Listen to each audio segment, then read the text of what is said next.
अच्छा, एक बात बताइए, प्राचीन भारत के इतिहास और एक फ्यूचरिस्टिक प्रेजेंटेशन में भला क्या कॉमन हो सकता है? शायद आप सोच भी नहीं पाएंगे। आज हम यही करने वाले हैं। हम अतीत में गोता लगाएंगे, भारत के कुछ राज खोलेंगे और साथ ही साथ ये भी सीखेंगे कि एक फ्यूचरिस्टिक कॉमिक बुक स्टाइल में विजुअल कहानियां कैसे बनाई जाती हैं। मतलब, ये एक ऐसी हिस्ट्री क्लास होने वाली है जो आपने पहले कभी नहीं देखी होगी। याद है स्कूल वाली हिस्ट्री क्लास जहां बस तारीखें और राजा महाराजाओं के नाम रटने पड़ते थे? बोरिंग है ना? खैर, उसे आप भूल जाइए। आज हम ये साबित कर देंगे कि इतिहास एक्साइटिंग हो सकता है, विजुअल हो सकता है और सबसे बड़ी बात, अनफॉरगेटेबल हो सकता है। हमारा मिशन सिंपल है, अतीत को एक फ्यूचरिस्टिक एडवेंचर में बदल देना। तो बस तैयार हो जाइए। हम प्राचीन भारत के राज तो खोलेंगे ही, पर साथ ही आपको वो सारे टूल्स भी देंगे जिससे कोई भी टॉपिक, कोई भी एक विजुअल मास्टरपीस बन सकता है।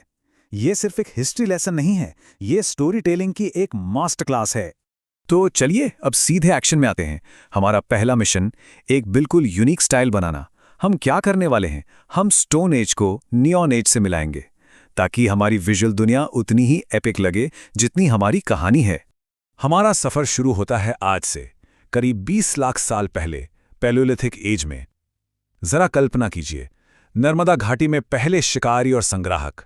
बस यही है हमारी कहानी का स्टार्टिंग पॉइंट, वो खाली कैनवस जिस पर हम अपनी विजुअल कहानी को पेंट करेंगे। अब इतनी पुरानी कहानी को बताने के लिए हम इस्तेमाल करेंगे एक अल्ट्रा मॉडर्न विजुअल लैंग्वेज का, फ्यूचरिस्टिक कॉमिक स्टाइल। सोचकर देखिए, बोल्ड आउटलाइंस, डार्क बैकग्राउंड पर चमकते नियॉन कलर्स और ऐसे 3D एलिमेंट्स जो स्क्रीन से बाहर आते हुए दिखें। बिल्कुल वैसे ही जैसे शुरुआती इंसानों के पास पत्थर के औजार थे, हमारे पास है अपने डिजाइन रूल्स, जबरदस्त इंपैक्ट बनाने के लिए। और ये रहे हमारे सुपर टूल्स। पहला, हर एलिमेंट को डिफाइन करने के लिए बोल्ड आउटलाइंस। फिर ध्यान खींचने के लिए एक high contrast neon palette. Slides को फ्लैट दिखने से बचाने के लिए 3D ग्लो और डेप्थ। और आखिर में हर विजुअल में जान डालने के लिए डायनामिक मोशन लाइंस। बस यही है हमारी पूरी विजुअल टूल किट। ठीक है, तो हमारा स्टाइल अब सेट है, तो क्यों ना एक एपिक कहानी गढ़ी जाए। अच्छा, कभी सोचा है कि किसी भी जगह को उसका नाम मिलता कैसे है? हम भारत के अलग अलग नामों को ही एक केस स्टडी की तरह इस्तेमाल करेंगे और देखेंगे कि कैसे एक अकेली स्लाइड अपने आप में एक पूरी कहानी कह सकती है। तो पेश है एक हाई इम्पैक्ट कॉमिक स्लाइड बनाने की हमारी 4 स्टेप रेसिपी। स्टेप 1, एक जबरदस्त 3D टाइटल जो सबका ध्यान खींच ले। स्टेप 2, कुछ छोटे दमदार इंग्लिश बुलेट पॉइंट्स। स्टेप 3, एक हीरो 3D ग्राफिक ऐड करें। और फाइनली स्टेप 4, एक नियॉन डेटा बार से इसे फिनिश करें। चलिए अब इसे एक्शन में देखते हैं। तो ये रही हमारी स्लाइड। देखिए, इंडिया नाम की कहानी शुरू होती है इंडस नदी से, जिसे संस्कृत में सिंधु कहते थे। हुआ ये कि करीब 2500 साल पहले ईरानी और यूनानी लोग उत्तर पश्चिम से आए। अब जो पर्शियंस थे वो स को ह बोलते थे, तो सिंधु बन गया हिंदू। और बस इस नदी के पार की जमीन कहलाने लगी इंडिया। देखा आपने कैसे 4 आसान से स्टेप्स में एक इंफॉर्मेशन से भरी स्लाइड तैयार हो। लेकिन रुकिए, इंडिया अकेला नाम नहीं था। इस जमीन को भारत, जम्बूद्वीप, आर्यावर्त और हिंदुस्तान भी कहा गया है। कमाल की बात तो यह है कि चीनी यात्रियों ने इससे यिंतु तक कहा है। ये जो डोनट चार्ट है ना, ये दिखाने का एक शानदार तरीका है कि इस एक रीजन के कितने अलग अलग और डाइवर्स नाम रहे हैं। चलिए अब लेवल अप करने का टाइम है, हमारी कहानी में भी और हमारे विजुअल टूल्स में भी। अब हम सिंपल फैक्ट्स से आगे बढ़कर बड़े बड़े साम्राज्यों और सेनाओं के उदय को विजुअलाइज करेंगे। तो एक्शन के लिए तैयार हो जाइए। ये टाइमलाइन हमें भारत में पावर के एवोल्यूशन की पूरी कहानी सुनाती है। देखिए, करीब 35 साल पहले सब कुछ जन कहे जाने वाले छोटे छोटे कबीलों से शुरू हुआ। फिर समय के साथ ये जनपद यानी छोटे राज्यों में बदल गए और 2500 साल पहले तक महाजनपद यानी बड़े और शक्तिशाली राज्य सामने आए। और फिर आखिर में 2300 साल पहले हुआ महान मौर्य साम्राज्य का जन्म। ये ग्रोथ और कंसोलिडेशन की एक कमाल की कहानी। पता है मौर्य साम्राज्य के बारे में सबसे फैसिनेटिंग बात क्या है? उनका कॉम्प्लेक्स एडमिनिस्ट्रेशन। सम्राट सीधे राजधानी को कंट्रोल करते थे, राजकुमारों को प्रोविंशियल सेंटर्स की जिम्मेदारी दी गई थी और ट्रेड रूट्स की निगरानी के लिए खास ऑफिशियल्स थे। अब इतनी सारी इन्फॉर्मेशन को एंगेजिंग तरीके से दिखाना एक चैलेंज हो सकता है, लेकिन हमारे पास इसके लिए भी एक ट्रिक है।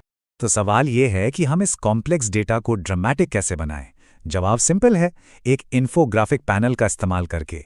ये बिल्कुल ऐसा है जैसे आप किसी बोरिंग स्प्रेडशीट से उठकर सीधे एक फ्यूचरिस्टिक कंट्रोल पैनल पर आ गए हों। ये मुश्किल जानकारी को छोटे छोटे, आसानी से समझ आने वाले विजुअल हिस्सों में तोड़ने का एक ब्रिलियंट तरीका है। और जब कहानी में ड्रामा आता है तो उसे दिखाना तो बनता ही है। इतिहास का एक सबसे टेंशन वाला मोमेंट था जब सिकंदर की सेना ने मगध की तरफ बढ़ने से साफ इनकार कर दिया। पता है क्यों? क्योंकि उन्होंने मगध के विशाल सेना के बारे में सुन रखा था, पैदल सैनिक, रथ और जंगी हाथी। और बस यही है वो परफेक्ट मोमेंट हमारा सीक्रेट वेपन इस्तेमाल करने का, एक वीडियो सीन। देखिए, एक छोटा लेकिन हाई इंपैक्ट वीडियो सीन बनाने के लिए जूम और टिल्ट जैसे डायनामिक कैमरा एंगल्स का इस्तेमाल करें। फिर कॉमिक ट्रांजिशंस डालें, 3D ऑब्जेक्ट्स को एनिमेट करें, ऊपर से वूश और जैप जैसे साउंड इफेक्ट्स की लेयर डालें और बैकग्राउंड में एक एपिक सिंथवेव बीट चुनें। और बस इस तरह सिकंदर की कहानी एक हाई इंपैक्ट क्लिप में बदल जाती है। लेकिन एक मिनट, एक सवाल है, इतिहासकारों को ये सब पता कैसे चला? मतलब सदियों पुरानी ये कहानियां हम तक पहुंची कैसे? ये छोटा सा सेक्शन इसी सवाल का जवाब देगा और ये एंशिएंट कम्युनिकेशन को हमारी मॉडर्न स्टोरी टेलिंग से जोड़ेगा। देखिए, जानकारी के दो मेन सोर्सेस थे, पांडुलिपियां जिन्हें मैन्युस्क्रिप्ट्स कहते हैं, और शिलालेख यानी इंस्क्रिप्शंस। पांडुलिपियां ताड़ के पत्तों या भोजपत्र पर लिखी जाती थीं। ये उस जमाने की किताबों की तरह थीं जिन्हें मंदिरों और मठों में संभाल कर रखा जाता था। दूसरी तरफ थे शिलालेख, जो पत्थर या धातु पर खोदे जाते थे। ये आज के मॉन्यूमेंट्स की तरह थे जिन्हें सदियों तक टिकने के लिए बनाया गया था। तो चलिए अब सारे पीसेस को एक साथ जोड़ते हैं। इस पूरे सफर में हमने एक बहुत पावरफुल टूल किट तैयार की है और यही है आपकी स्टोरी टेलिंग सुपर पावर। तो ये रहा आपका एपिक प्रेजेंटेशंस बनाने का पूरा आर्सेनल। नंबर 1, नियॉन और 3D से एक यूनिक स्टाइल बनाएं। Number 2, high impact slides design करें। नंबर 3, इन्फोग्राफिक्स से डेटा को विजुअलाइज करें। और नंबर 4, वीडियो सीन से ड्रामा क्रिएट करें। ये सारे टूल्स अब आपके हैं। और सबसे ज़रूरी बात, सबसे ज़रूरी लेसन ये है, कोई भी कहानी चाहे कितनी भी पुरानी हो, कितनी भी कॉम्प्लेक्स हो, उसे अनफॉरगेटेबल बनाया जा सकता है। सही विजुअल टूल्स के साथ आप किसी भी सब्जेक्ट में जान डाल सकते हैं, उसे ऑडियंस के दिल और दिमाग में उतार सकते हैं। और अब आखिर में एक सवाल आपके लिए, अब आप कौन सी कहानी सुनाएंगे? चाहे वो इतिहास हो, साइंस हो या आपका अपना कोई एक्सपीरियंस हो, अब आपके पास उसे इस तरह सुनाने के टूल्स हैं कि कोई उसे कभी भूल नहीं पाएगा। कैनवस खाली है, तो बताइए आप कौन सा मास्टरपीस बनाएंगे?